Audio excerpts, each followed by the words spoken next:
Halo semuanya, selamat datang di YouTube Kompas Otomotif. Di samping saya ada mobil terbaru dari Hyundai Indonesia, yaitu Staria.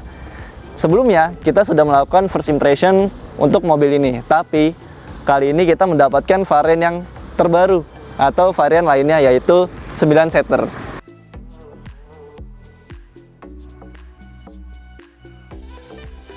Staria merupakan mobil keluarga terbaru dari Hyundai Global yang baru saja diluncurkan tahun ini dan langsung dibawa ke Indonesia.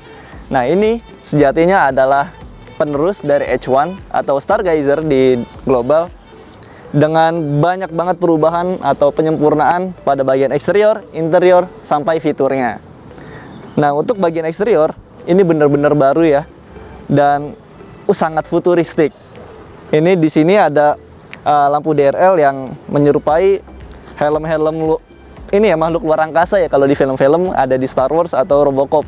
Keren banget. Di bawahnya dia ada grill yang tidak memakai warna chrome melainkan warna tembaga.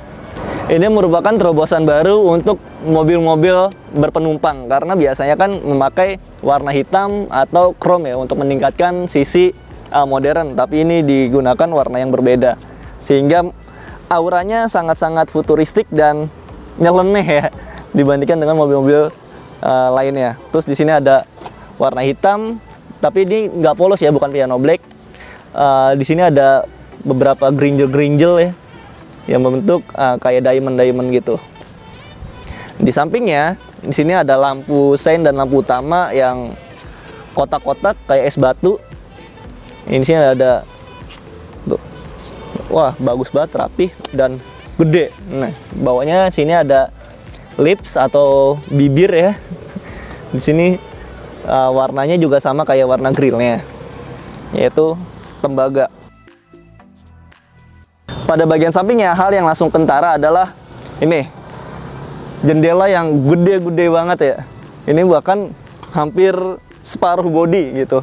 Tapi ya untuk bagian sampingnya, untuk bagian tengahnya maksud saya, di sini yang kacanya cuman ada ya seginilah, sekitar 30%-an dari total kaca di bagian tengah.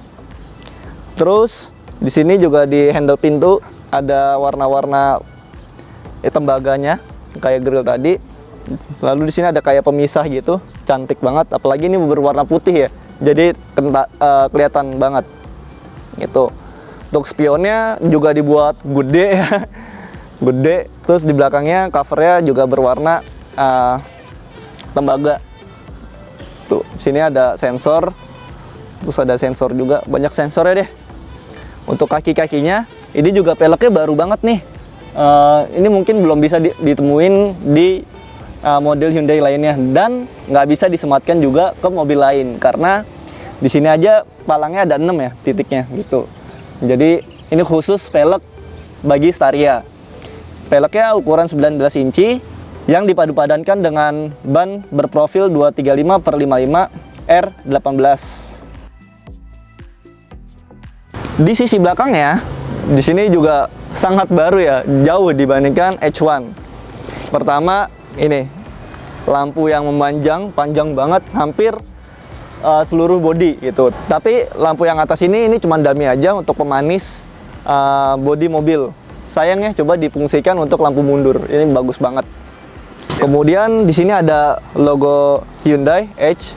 Terus ini ada tulisan Staria dan tulisan mesinnya 2,2 diesel yang berwarna tembaga.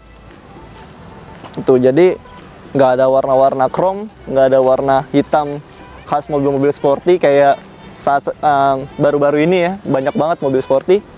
Di sini dia ditampilkan dengan aura modern look.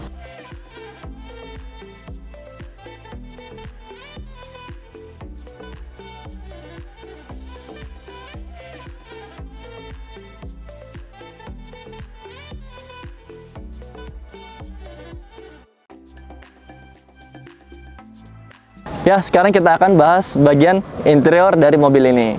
Pertama, kita akan membahas tentang bagasinya. Untuk membuka bagasi, ini bisa diklik lewat sini atau lewat kunci gitu. Ini cukup ditekan aja.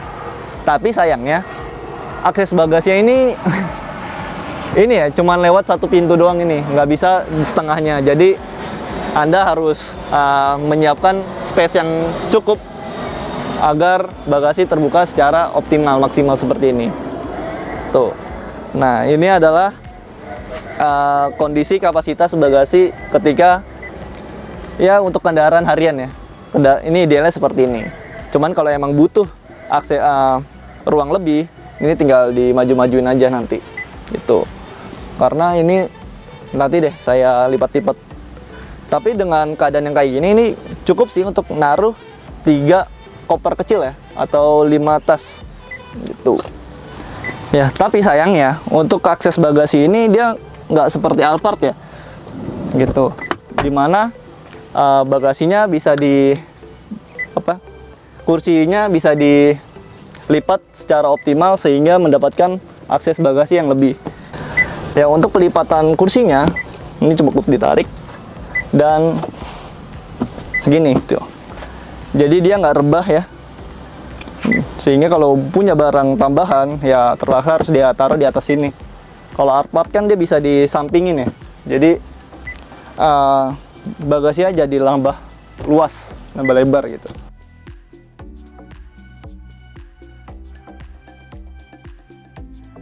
Nah, jadi ini adalah nuansa di kabin Hyundai Staria 9-seater.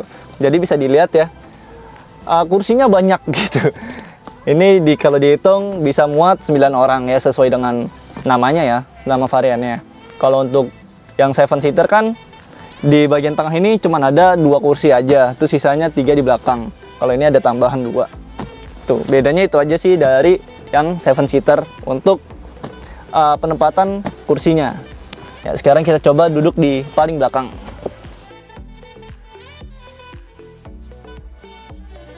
Ya, ini adalah kondisi di mana seluruh kursi yang ada di Staria ada penumpangnya. Jadi tersisa seperti ini untuk posisi duduknya ya. Dimana ya ini bisa dilihat legroomnya cukup ya, 4 jari. Kalau untuk headroomnya, wah ini masih lega banget. Jadi untuk duduk di kursi paling belakang masih oke. Itu terlebih di bagian sebelah kirinya di sini ada USB port. Tuh, jadi nggak dianaktirikan ya. Dan juga kita bisa main lampu dan ada kisi-kisi AC.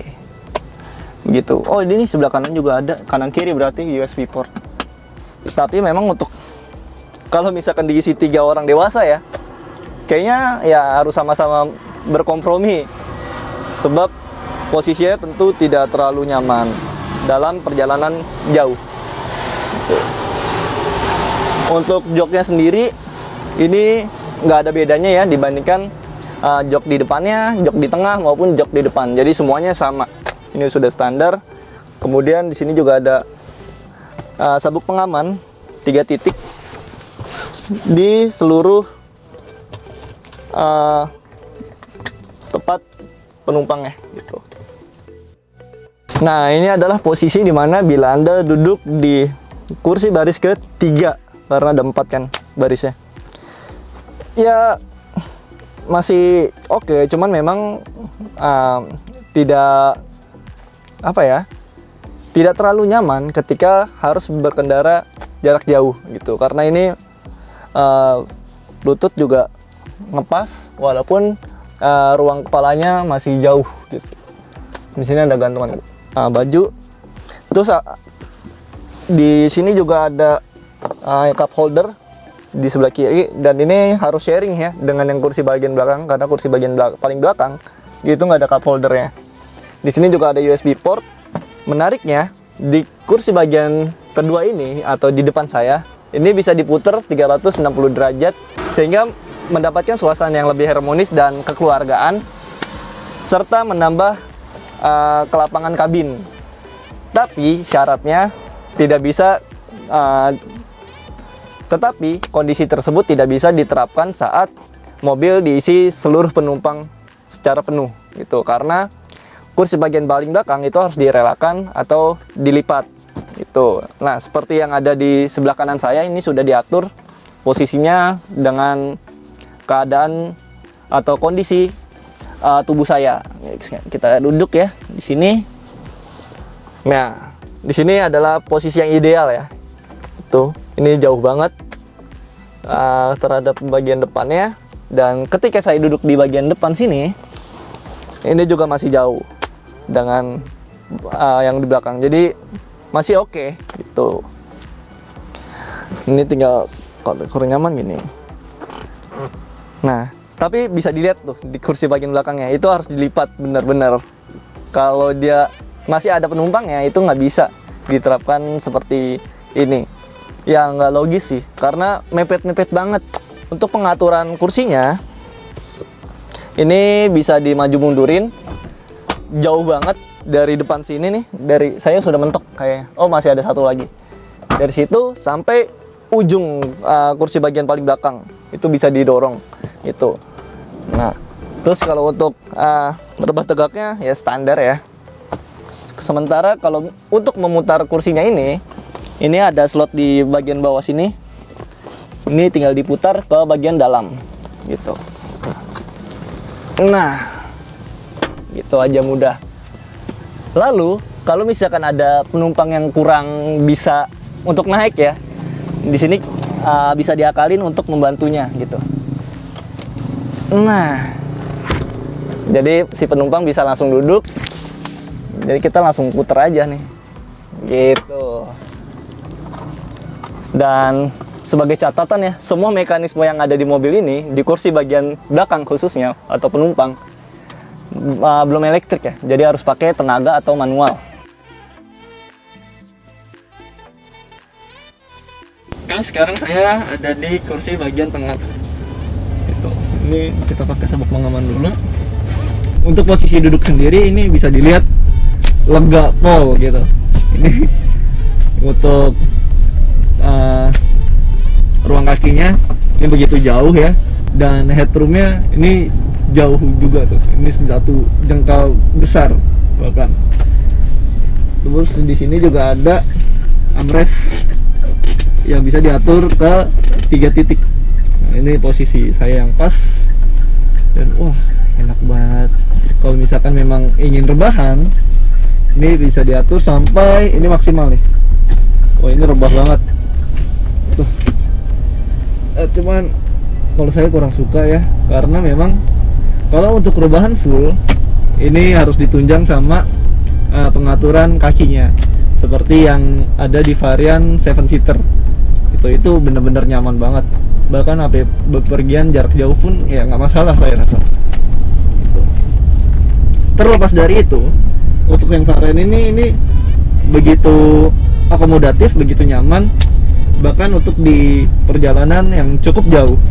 Hanya saja memang untuk kursi yang sendiri ini nggak begitu empuk ya, dan ini terasa tipis gitu. Jadi ya saya rasa bakal panas-panas sedikit untuk di bagian bokong sama ini punggung gitu, punggung bawah. Dan ini dia nggak ada pengaturan ini ya, suhunya gitu di jok. Jadi ya ini seperti jok yang standar aja sebenarnya. Tapi memang sudah captain seat, jadi menambah privasi, menambah kelegaan, dan juga pastinya menambah kesan mewah. Terus ada apa aja sih yang bisa dinikmati di kursi bagian tengah? Selain dari ini panoramic sunroof, kita juga ada ini pocket ya. Ya biasa sih pocket. Terus ini ada gantungan untuk baju atau untuk makanan, cemilan. Di tengah di sini ada 2 cup holder tambahan selain yang ada di pintu ya. Di pintu ada 1 cup holder. Terus ini ada USB port charging. Di bawahnya ada ruang penyimpanan tambahan. Tuh, jadi ya cukup sih untuk naruh-naruh bahan. Ya cukup lah untuk menaruh barang untuk kebutuhan harian ya. Lalu untuk posisi kacanya, ini juga dia terbilang rendah ya, menyesuaikan dengan tubuh masyarakat Indonesia gitu. Jadi bisa dijadiin armrest tambahan sih. Hanya saja memang untuk kaca bagian tengah ini dia nggak bisa dibuka secara penuh. Ya mungkin dari 100% kacanya itu hanya sekitar ya 30%-an lah bisa dibuka.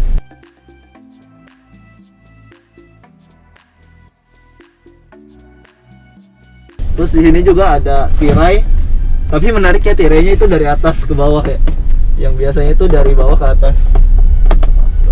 Iya. Jadi menambah privasi. Nah, bila Anda lihat tadi saya mundar-mandir ke kiri dan kanan sangat mudah, memang semudah itu dan seluas itu gitu. Karena di tengah-tengah ini, tengah-tengah saya nih, di sini ada space yang cukup lega yang mungkin bisa dimasukkan satu koper kecil gitu. Wah, ini bener-bener enak banget ya. Di bagian kanan kursi penumpang juga ada pengaturan AC ya. Di sini bisa bisa berbagai ini sih pengaturan, baik dari hembusan anginnya maupun temperatur ya gitu. Tapi hanya ada di sisi bagian kanan, dan ini mengatur ke AC di bagian tengah sampai AC bagian belakang. Nah, untuk rasanya sendiri ketika berkendara atau ketika mobil ini jalan, begitu senyap dan memang begitu nyaman, senyaman itu.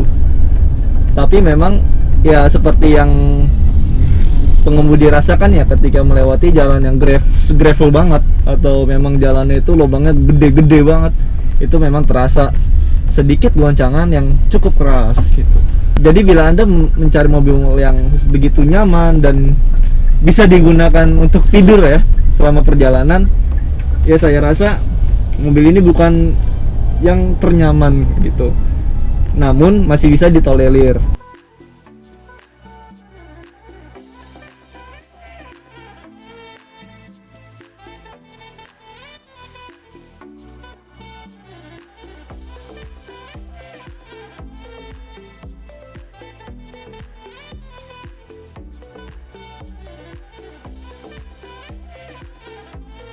Ya, langsung aja yuk kita ke bagian depan atau tempat pengemudi. Wah, apa nih? Nah, ternyata di bawahnya, tuh, dekat sisi pengemudi ada toolkit. Ini dongkrak ya. Tuh. Jadi nggak ada toolkit di bagian bagasi atau bagian paling belakang. Dipindahkan ke sini. Yep. Ini kita. Wih, sudah elektrik nih. Untuk pengaturan maju mundur dan rebah tegaknya. Ini sama seperti kursi penumpang bagian depan.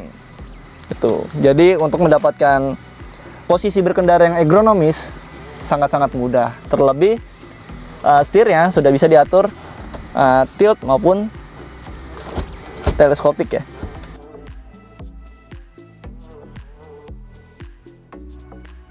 Oh.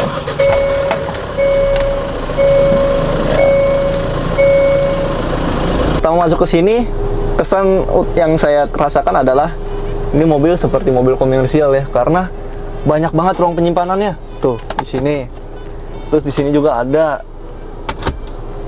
Terus di door trim ada 1, 2, 3 tingkat, uset.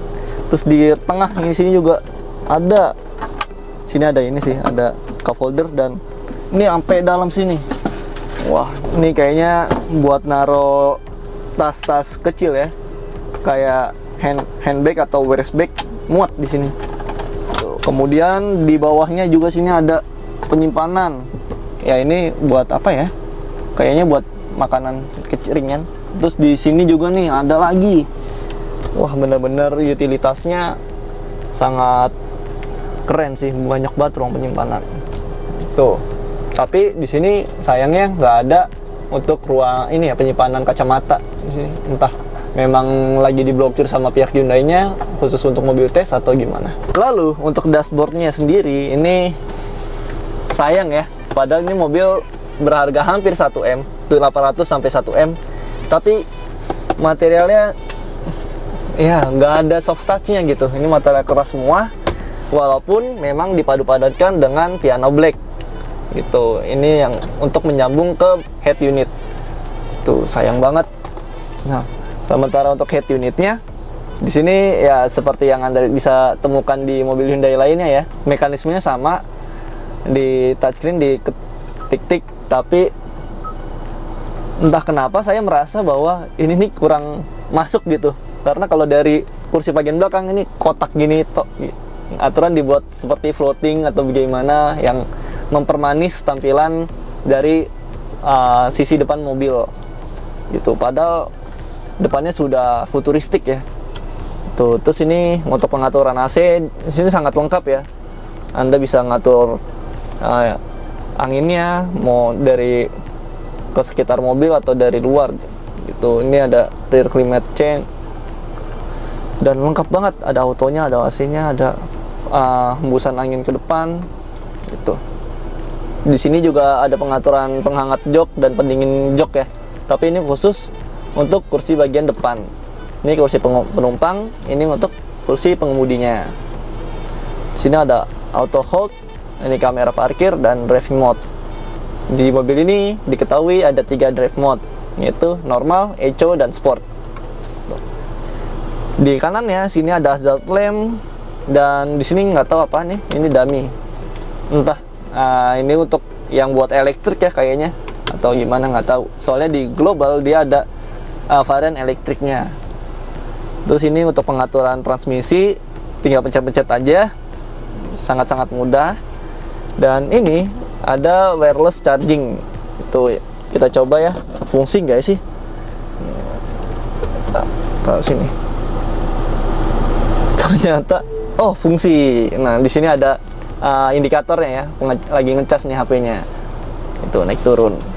Itu di sini ada USB charging, ada port charging, dan di sini penyimpanan biasa kecil. Mungkin untuk uang parkir ya atau apalah.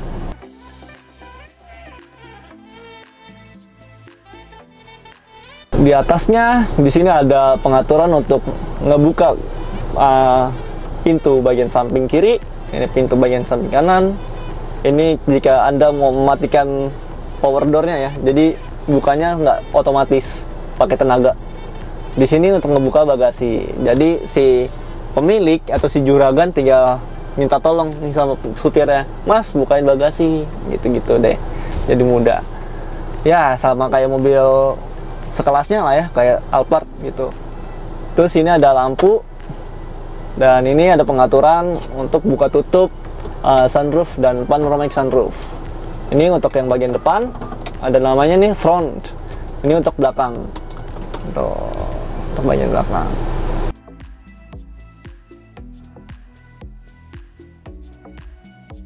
Setir kemudinya, ini menurut saya bundarannya atau diameternya begitu pas untuk digenggam ya. Padahal ini mobil besar loh, tapi ini seperti ya mobil-mobil SUV ya. Kemudian desainnya juga cakep banget. Di sini bisa taruh tangan di sini ya. Memang tapi yang harusnya di sini ya. Itu di sini ada warna chrome yang sebenarnya berbentuk huruf H ya, cuman terhalang tengahnya ini. Gitu. Lalu di sininya juga di belakangnya ada pedal shift. Itu ini untuk menambah sensasi mengemudinya sih sebenarnya, tapi ya nggak perlu banget harus itu ya. Ini terus sebelah kiri kanannya ini sama ya, pengaturan wiper, lampu, dan sign gitu. Kemudian di layar MID-nya di sini ada banyak informasi yang bisa diulas ya gitu. Ini driving assistance, ada TPMS tuh. Tapi ini harus jalan ya untuk bisa terhitung secara real time untuk tekanan bannya. Ini konsumsi rata-rata konsumsi bahan bakar. Nah tuh rata-rata 6,9 km per liter ya, dalam jarak tempuh 57 km ya. Sewaktu saya bawa mobil inilah, sepanjang saya bawa mobil ini. Dan sini ada pengaturan cluster, ambient light, dan sebagainya. Lalu mobil ini juga ada driving mode gitu. Ini nuansa ketika mode berkendara normal.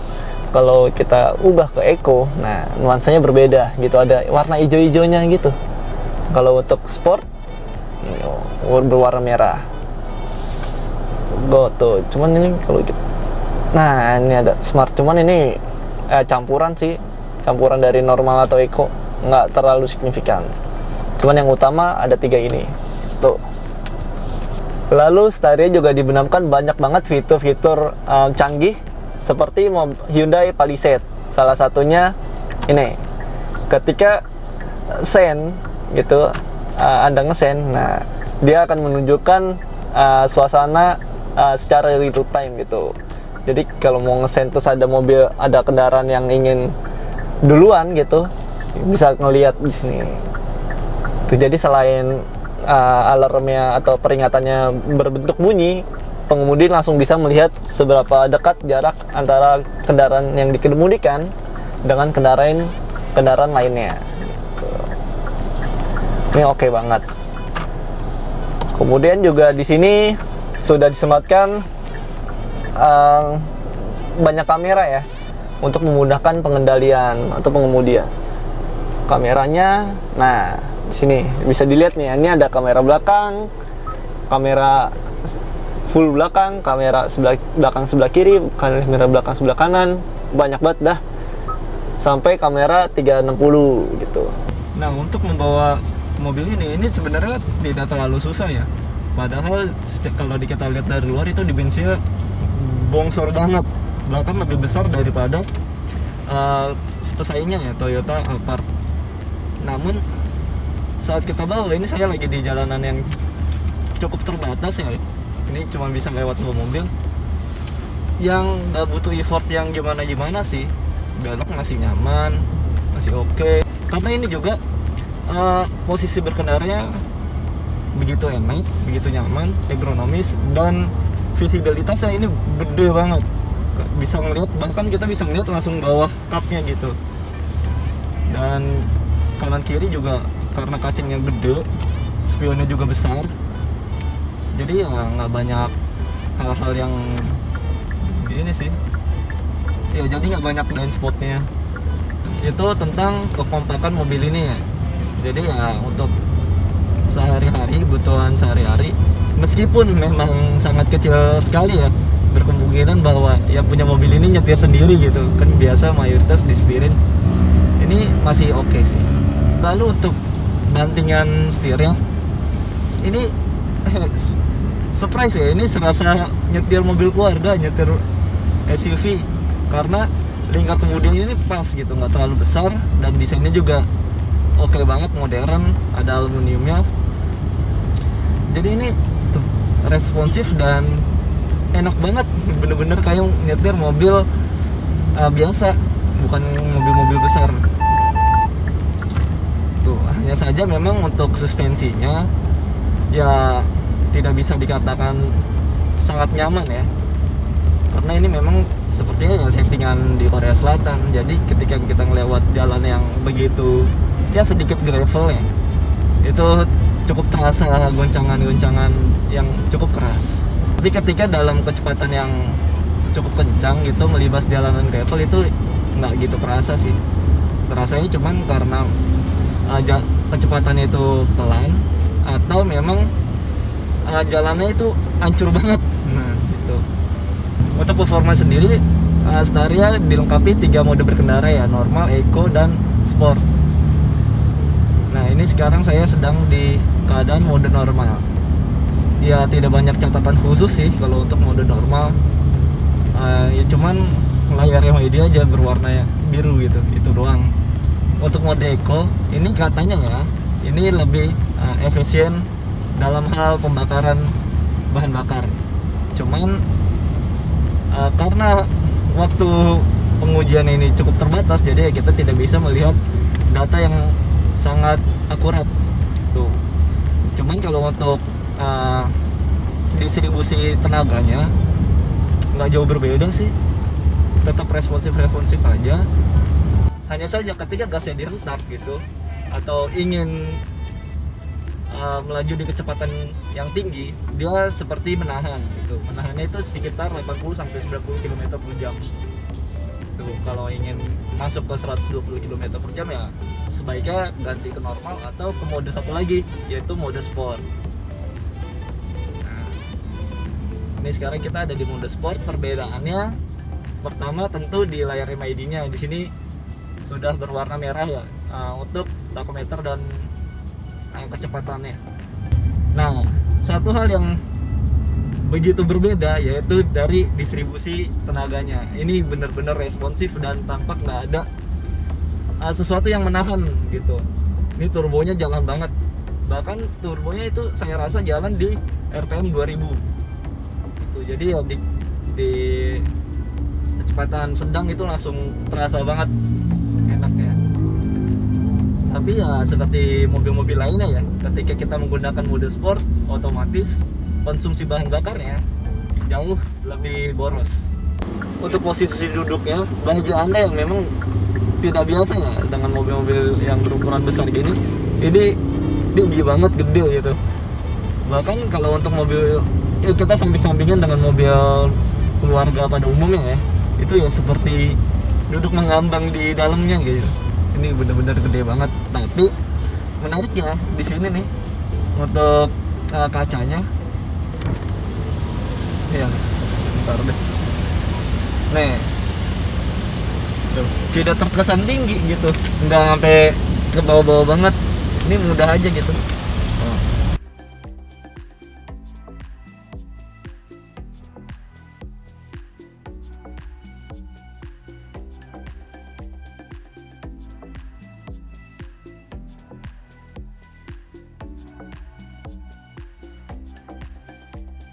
Untuk menunjang kebutuhan sehari-hari atau aktivitas sehari-hari, Staria dibenamkan mesin diesel turbo berkapasitas 2500 cc 4 silinder. Mesin ini mampu menghasilkan tenaga sebesar 177 daya kuda dan torsi maksimum atau torsi puncak 430 Nm. Tenaga tersebut disalurkan ke kedua roda depan melalui transmisi 6 percepatan.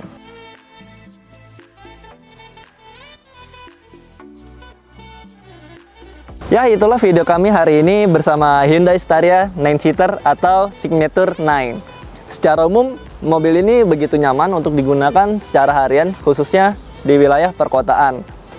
Dengan tampilan eksterior yang sangat menawan dan begitu nyeleneh dibandingkan mobil-mobil yang sudah beredar saat ini, Staria menghadirkan suatu desain yang inovatif dan juga canggih. Hanya saja memang dibandingkan dengan penantang terdekatnya atau Toyota Alphard, mobil ini masih memiliki beberapa hal yang mungkin harus diimprove gitu. Pertama adalah bagian kecanggihan di kabin. Ya, sebagaimana tadi bisa dilihat bahwa memang mobil ini begitu luas, mengingat memang panjangnya ini lebih panjang sekitar 30 cm sampai 40 cm dibandingkan Alphard. Tapi mekanismenya itu masih menggunakan tenaga gitu, sementara Alphard sudah banyak hal yang elektrik. Lalu untuk kapasitas bagasi juga tidak bisa seoptimal di Alphard ya, yang bisa dilipat gitu. Jadi untuk menaruh barang yang sangat banyak mungkin harus diakali di bagian tengah-tengah atau di sela-sela kursi penumpang. Ya, overall semua mobil yang beredar di Indonesia punya plus minusnya sendiri, tergantung preferensi Anda ingin menggunakan yang mana. Namun, bila memang berniat membawa mobil ini, Staria 9-seater dihargai 888 juta dan yang varian tertingginya yaitu 7-seater masuk ke 1 miliar. Itu sudah masuk harga on the road DKI Jakarta tahun ini ya. Ya, segitu saja untuk videonya hari ini. Jangan lupa untuk subscribe, like, dan komen, serta baca artikelnya di Kompas Otomotif. Saya Ruli Kurniawan, salam.